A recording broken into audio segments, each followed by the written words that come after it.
Let's talk about, should you eat foods without carbs?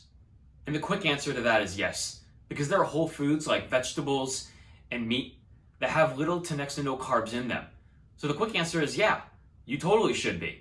But we're not here to talk about that, right? We're here to talk about the foods that have been manufactured to be low in carbs. Things that help people follow something like the ketogenic diet or a low carb diet. See, there are a lot of food products that are on the market now that manufacturers have altered their macronutrient profile so that they have only fats and protein in them and they lack the carbs. And what they've done is they've replaced them with fiber, or they've added in artificial sweeteners like sugar alcohols. Now, there are a few key things that we want to cover when we look at low carb to no carb foods. The first is if we should eat them, and the second is how we should eat them. All right, so the if is, which ones do they include? What sugar alcohols?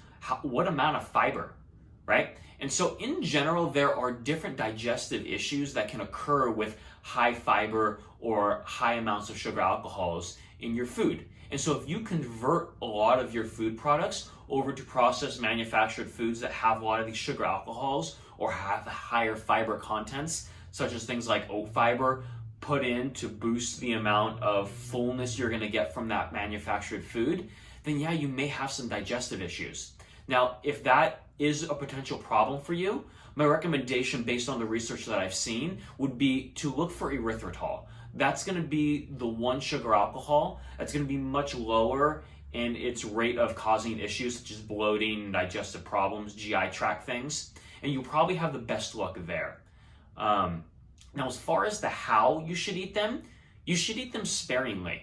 Even if you are shooting for a low carb or ketogenic diet, your goal shouldn't be to eat all the protein bars and keto pancakes and all these different food products that have been manufactured to be that way.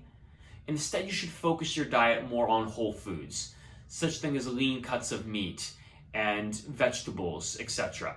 And when you do that, you're gonna have much less problems than you would if you ate a bunch of different manufactured foods that have the different sugar alcohols and highly concentrated fiber in those food products.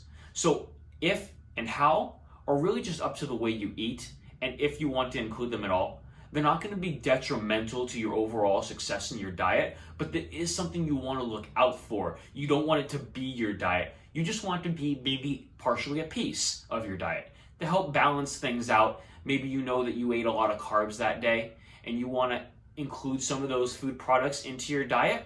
That's totally okay. I just wouldn't depend on them as your alternative for all things.